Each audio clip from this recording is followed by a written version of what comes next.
the best of the week on Relevant Radio.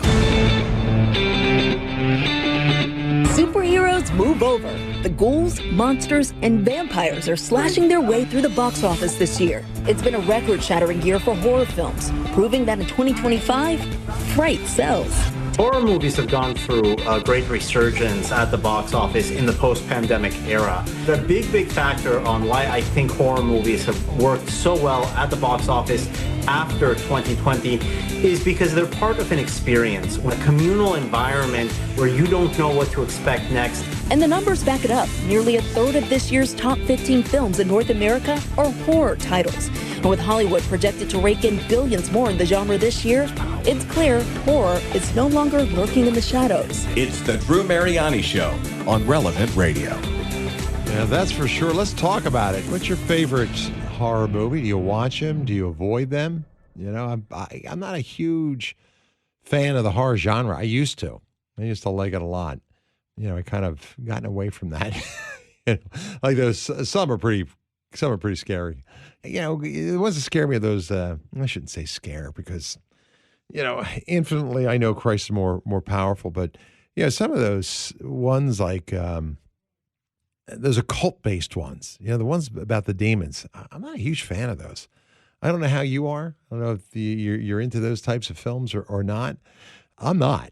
Right now, the horror genre is an interesting one. We're getting closer to Halloween, and the ones like Freddy Krueger or Scream, they don't scare you. I mean, well, they don't scare me.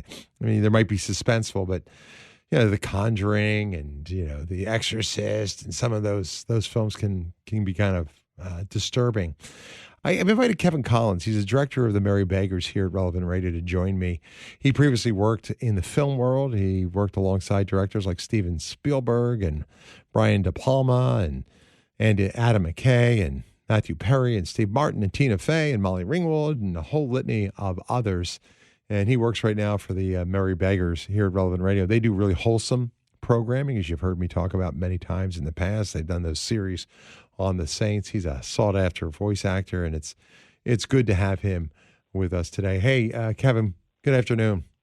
Good afternoon, Drew. Thanks for having me on. Nice to talk to you. Yeah, likewise. A lot of people say horror films, give them a good scare. What do you think? Do you like them? Do you watch them? What's you know, your vibe? I don't. I'm not a huge fan of horror films. I love suspense movies, you know, thrillers and whatnot, but horror movies and slasher movies and things like that, I kind of agree with you. I feel like they kind of scar me psychologically, but I do understand the interest in them because they're exciting. I think they're thrilling. I know a lot of people who like them, and I think the question I would ask is, why is that? Like, why? What is it in us that makes us attracted to these kinds of movies, and some people more than others? And I think it's because we identify with the protagonists in them to some extent. You know, we see people who we identify with and going through a struggle or a conflict, and we can identify with them. What is it about them, though, that people, I mean, is they like to be scared, do you think? Or is it... I think it's like going on a roller coaster, you know, or some people like bungee jumping, or you know, going on in a shark tank when they're in Mexico or something. There's something thrilling about the danger of it, and I think a key to why it works in drama, Aristotle told us 2,300 years ago in his Poetics that tragedy, a certain kind of drama, arouses strong feelings of pity and fear in us.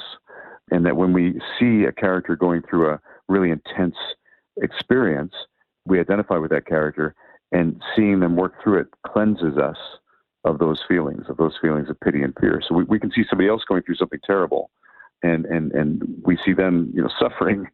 We don't have to do the real suffering. We go through it vicariously with them.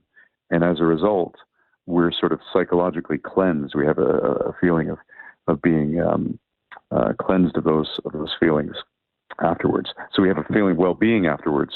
And if it's a true tragedy, if it's a true drama, we can learn about the human condition. We grow in wisdom through the vicarious experience of seeing other people go through it. So, you know, you're talking about Halloween, seeing Jamie Lee Curtis, you know, with that guy in the hockey mask. Yeah, right. It makes us really scared, but we know nothing bad's going to happen to us. You know, we can see somebody else suffer it. Yeah. So I think that's what the attraction is. that thrill, danger. Yeah, I was reading there was a professor of psychology. I remember speaking about this years past, and I think she was on the program with me, and she basically says we kind of seek out fear, and it's not just for thrills. She says it's kind of biological, which I found fascinating.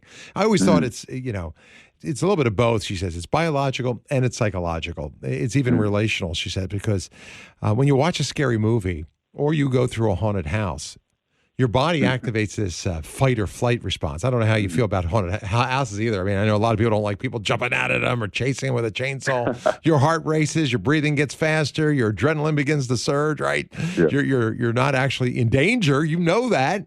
Right. But you get all the chemical benefits of fear without the cost. And when it's over, your brain then releases dopamine. And for those who don't know what that is, that's a chemical reward. Makes you feel good. And she said it was like skydiving from your couch. But what struck me really is when she says these kind of experiences, she called them controlled fear.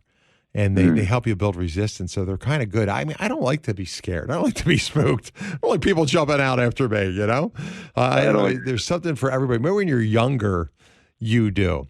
But one other thing here, too, which I found interesting, just in terms of the psychology or the chemical relations of all of this, she says, when you go through this with somebody else, I don't know if you watch it with your spouse or your boyfriend or girlfriend or your friends, even if it's a movie or you go to the haunted hayride or whatever it is, it releases oxytocin. And it struck me because, oxytocin is that love hormone. I only thought you got that in other ways. Yeah, I didn't realize you got it from being scared. It's the same stuff that helps you bond to somebody. So if you get scared, with watching a horror film or something with your kids or your spouse, she says it could possibly, bring you closer. And I just found that to be wild. I know you're not a psychiatrist, but that makes sense. That makes sense to me. We have a communal experience, whether we're in a theater or a movie theater or watching, with someone, with a friend or a spouse or a loved one on the couch. We go through that together, and there's a kind of a tension that builds up, and it's like you say, it's a safe tension. It's a fun tension, and then there's a release, and I imagine that there's a certain satisfaction there. Are there Catholic horror movies that you like? And I would argue there are several that come to mind of 5 films that I could think of right on top of my head that have Catholic sensibilities. And The Exorcist is the number one. That one to me is because these films show that goodness, that Christ, that God is infinitely more powerful. And Satan loses in the end in The Exorcist. That's the top of the list. I mean, people were terrified when that came out. Absolutely. Do you remember that? I mean, share what you know about that particular film. I haven't seen it in quite a long time. I mean, I remember Linda Blair. Now, I'll tell you a story. Yeah. Can I tell you a personal story about The Exorcist? I love it. So when I was a little guy growing up in Bucks County, Pennsylvania, my dad was a lawyer, and he did a lot of pro-life work. And I answered the phone one day, and there was a person on the other end that said, "Hello, is your father there? May I speak with your father, John Collins?" And I said, "Oh, gosh." And I went to my mother and said, "Mommy, there's a man with a very deep voice and scary voice on the phone looking for Dad." And my mom took the call and whatnot and talked to the person. Well, she told me later that it was a well-known actress who played the role of the demon voice in The Exorcist. Oh, and this woman had become a pro-life activist later in her life. And she was calling my dad about a pro-life matter that he was working on in Pennsylvania. But I got to speak when I was a little boy to the woman who did the voice for the demon in The Exorcist, which was quite memorable. That's wild. I'm a son of Pennsylvania too, so you're Bucks County. That's right. That's great. Yeah. Let's go to the phones. Take a few calls. Deborah is in Indianapolis, Indiana. Deborah, good afternoon. Good afternoon. Thanks for taking my call. Your screener, I think, was shocked. One day I had COVID and I watched all 4 Paranormal Activity movies.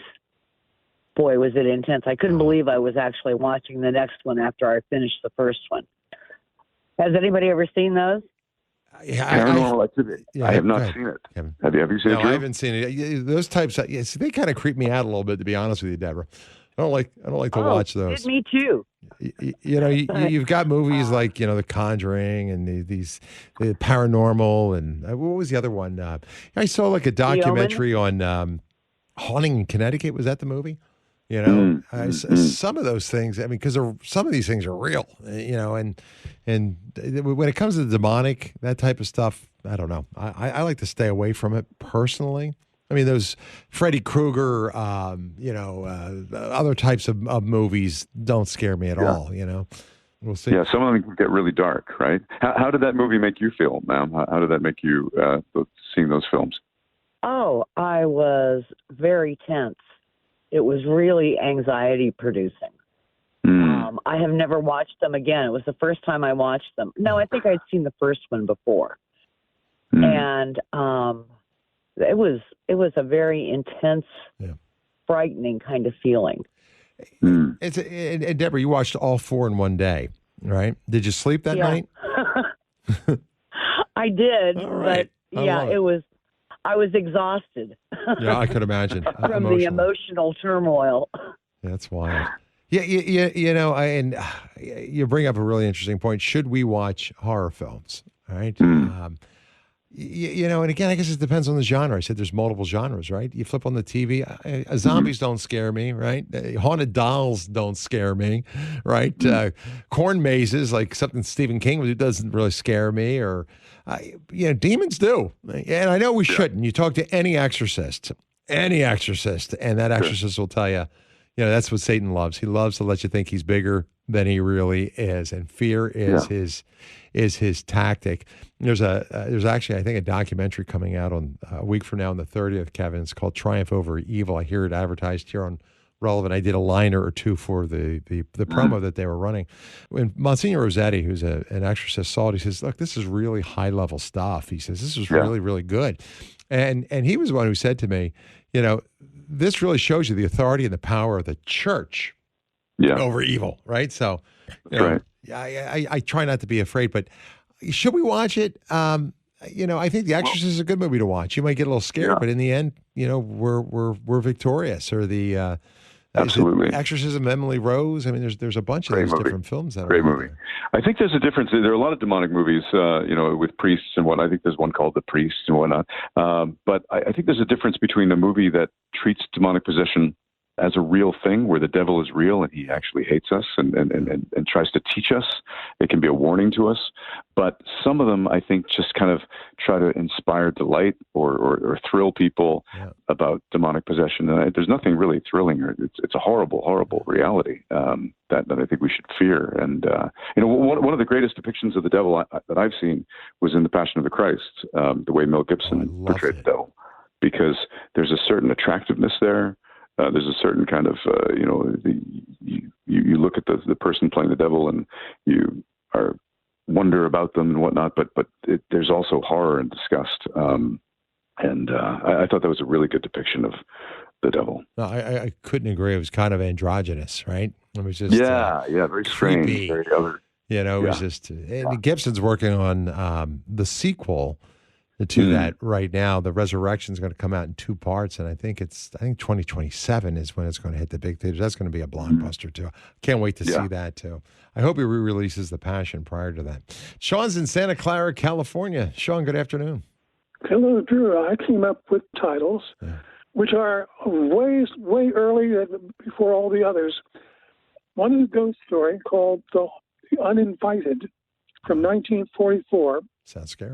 With Ray Milland, and it's about a ghost, they think, maybe.